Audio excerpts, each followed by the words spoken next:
ശ്രീ പ്രശാന്ത് പത്മനാഭൻ, ഇന്ന് സുപ്രീം കോടതിയിൽ സംഭവിച്ച കാര്യത്തിൽ കൃത്യമായി അഭിഭാഷകൻ പറയുന്നുണ്ട്, അവർക്ക് പോകാം, അവരെന്ന് പറയുന്നത് സർക്കാരാണ്. പക്ഷെ ഇത് പാർട്ടി സെക്രട്ടറിയാണ് പറയുന്നത്, പോകൂ, സർക്കാരിന്റെ കാര്യങ്ങളെ പറ്റി ബോധിപ്പിക്കൂ എന്ന നിലയ്ക്ക് പാർട്ടി വോളണ്ടിയേഴ്സ് ആണ് പോകുന്നത് എന്നുള്ളത്. പക്ഷേ ഈ കാര്യങ്ങൾ കോടതിയെ ബോധിപ്പിക്കാൻ ശ്രമിക്കുന്നുണ്ട്, ബോധ്യപ്പെടുന്നില്ല എന്നുള്ളതാണ്. അതിനപ്പുറത്തേക്ക് സർക്കാരിന്റെ നയപരമായ തീരുമാനം എന്നൊരൊറ്റ കാര്യത്തിനാണ് കോടതി ഇന്ന് കൂടുതൽ വെയിറ്റേജ് കൊടുത്തത്.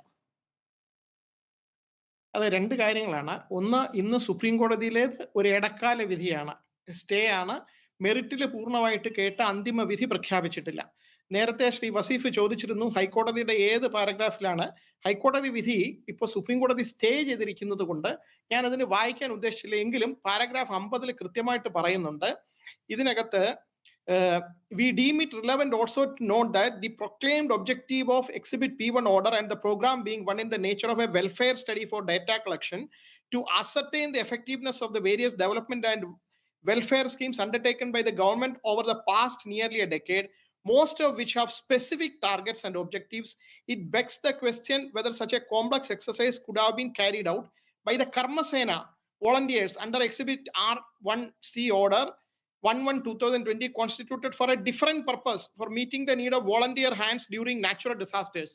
പ്രകൃതി ദുരന്തം ഉണ്ടായ സമയത്ത് കോൺസ്റ്റിറ്റ്യൂട്ട് ചെയ്ത ഒരു കർമ്മസേനയെ കൊണ്ടാണോ ഈ പദ്ധതി നടപ്പാക്കേണ്ടത് എന്ന കാര്യത്തിൽ നമുക്കൊരു ഉത്തരം വേണമെന്ന് ഹൈക്കോടതി ഓർഡറിൽ വളരെ വിശദമായിട്ട് എഴുതിയിട്ടുണ്ട്. ഇന്നിപ്പോൾ സുപ്രീം കോടതി അത് സ്റ്റേ ചെയ്തിരിക്കുന്നത് കൊണ്ട് ഞാൻ അതിനെപ്പറ്റി കൂടുതൽ പറയുന്നില്ല. ഞാൻ ഇത്രേ പറഞ്ഞുള്ളൂ, ഈ കാര്യങ്ങളൊക്കെ സുപ്രീം കോടതിയിൽ ഇന്ന് പ്രതിപക്ഷം ഹൈക്കോടതിയിൽ പോയവർക്ക് ബോധിപ്പിക്കാമായി കുറച്ചുകൂടി സീരിയസ് ആയിട്ട് എടുക്കേണ്ടിയിരുന്നു എന്ന് എനിക്കൊരു അഭിപ്രായമുണ്ട്. മറ്റേ പ്രധാനപ്പെട്ട ഒരു കാര്യം, ശ്രീ വസീഫ് ഒരു ആരോപണം ഉന്നയിച്ചത്, ഞാൻ അഭിഭാഷകനെ പോലെ അല്ല സംസാരിക്കുന്നത്, ഞാൻ ഭരണഘടനയുടെ ബേസിസിൽ മാത്രമാണ് ഞാൻ ഇതുവരെ പറഞ്ഞത്. അദ്ദേഹം പറഞ്ഞ ഒരു കാര്യത്തിന് ഞാൻ ഇത്രേ പറഞ്ഞുള്ളൂ, ഭരണഘടനയിൽ നമുക്ക് സ്വാതന്ത്ര്യം അല്ലെങ്കിൽ ലിബർട്ടി സ്റ്റേറ്റ് തരികയല്ല, നമുക്കുള്ള ലിബർട്ടി സ്റ്റേറ്റ് എടുത്ത് കളയരുത് എന്നാണ് മൗലികാവകാശങ്ങളിൽ പറയുന്നത്. അതൊരു നെഗറ്റീവ് ആയിട്ടാണ്, അതായത് state shall not deny to any person എന്ന് പറഞ്ഞാണ് ആർട്ടിക്കിൾ 14 മുതലുള്ള ഈ ഫണ്ടമെന്റൽ റൈറ്റ് ഒക്കെ വായിച്ചു നോക്കുകയാണെങ്കിൽ ആർട്ടിക്കിൾ 21 ബേസിസിലാണ് ഈ പ്രൈവസി എന്ന് പറയുന്നത്, അതായത് സ്വകാര്യത എന്ന് പറയുന്ന ഒരു ഫണ്ടമെന്റൽ റൈറ്റ് ആണ്, മൗലികാവകാശമാണ് എന്ന് സുപ്രീം കോടതി ഡിക്ലെയർ ചെയ്ത ആർട്ടിക്കിൾ 21 പുറത്താണ്. ആർട്ടിക്കിൾ 21 സ്റ്റേറ്റ് നിങ്ങൾക്ക് ജീവിക്കാൻ അവകാശമുണ്ടെന്ന് പറയുകയല്ല, നിങ്ങൾക്ക് ജീവിക്കാനുള്ള അവകാശം സ്റ്റേറ്റ് എടുത്ത് കളയരുത് except according to the procedure established by law എന്നാണ് പറയുന്നത്. അതിന്റെ അർത്ഥം ഇപ്പൊ ഒരു നിയമം ഉണ്ടോ, ഇത് എടുക്കരുതെന്നൊരു നിയമം ഉണ്ടോ, ഡാറ്റ പ്രൊട്ടക്ഷൻ വേണ്ടി ഒരു നിയമം ഉണ്ടോ, അതല്ല ചോദ്യം നിങ്ങളുടെ ഡാറ്റ ബ്രീച്ച് ചെയ്യാമോ, പ്രൈവസിയാണ്, മൗലികാവകാശമാണെന്ന് പറയുന്നിടത്ത് എന്ത് അധികാരത്തിന്റെ പുറത്താണ് സ്റ്റേറ്റ് അതിലേക്ക് കടന്നു കയറിയത് എന്നാണ് ചോദ്യം. അതാണ് ഞാൻ പറഞ്ഞത്. ഇനി ഞാന് ഭരണഘടനയുടെ ഒരു വാദമാണ് ഉന്നയിച്ചത്, അതിൽ ഒരു വാക്യം കൂടി പറയാം. ആരാണ് പറഞ്ഞതെന്ന് ഇത് അതിനുശേഷം ശ്രീ വസീഫിന് അറിയാമായിരിക്കും. Condemnation of the constitution largely comes from two quarters, Communist Party and the Socialist Party. Why do they condemn the constitution? Communist Party and Socialist Party ആണ് ഭരണഘടനയെ നിന്ദിച്ച് പറയുന്നത്. എന്താണ് കാരണം? Communist Party wants a constitution based upon principle of dictatorship of the proletariat. They condemn the constitution because it is based upon parliamentary democracy. ജനാധിപത്യത്തിന്റെ പുറത്തുള്ള ഭരണഘടന ആയതുകൊണ്ടാണ് അതിനെ നിന്ദിച്ച് പറയുന്നത്. Socialists want two things.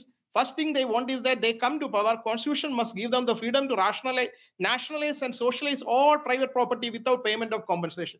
Socialism എന്തുകൊണ്ടാണ് സോഷ്യലിസ്റ്റുകള് ഭരണഘടനയെ തള്ളി പറയുന്നത്? അവർക്ക് മുഴുവൻ പ്രോപ്പർട്ടി നാഷണലൈസ് ചെയ്യണം. അപ്പൊ ഫണ്ടമെന്റൽ, ഇത് ഡോക്ടർ അംബേദ്കർ പറഞ്ഞതാണ്.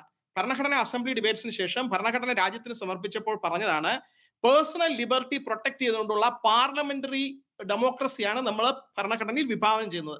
അല്ല ഒരു ഏകാധിപത്യത്തില് ഒരു രാജാവ് ഇരുന്നോ അല്ലെങ്കിൽ കമ്മ്യൂണിസ്റ്റ് പാർട്ടി ഉദ്ദേശിക്കുന്ന രീതിയിൽ സ്റ്റേറ്റ് എല്ലാം കൺട്രോൾ ചെയ്തിട്ട് എല്ലാം നാഷണലൈസ് ചെയ്തിട്ട് ഇതിനകത്ത് സ്റ്റേറ്റ് അല്ലേ ചെയ്തത്, ഇതിനകത്ത് എന്താണ് തെറ്റ്, ഗവൺമെന്റിന്റെ ഡേറ്റ അല്ലേ, പ്രൈവറ്റ് പാർട്ടികൾക്കൊന്നും കൊടുത്തില്ലോ എന്നുള്ള ചോദ്യം വരുന്നത് അതുകൊണ്ടാണ്.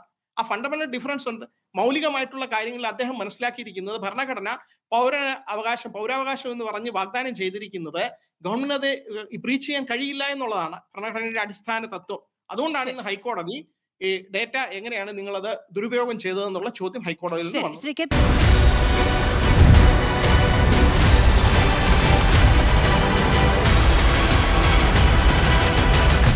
ഡിബേറ്റ് വിത്ത് മാധു സജി.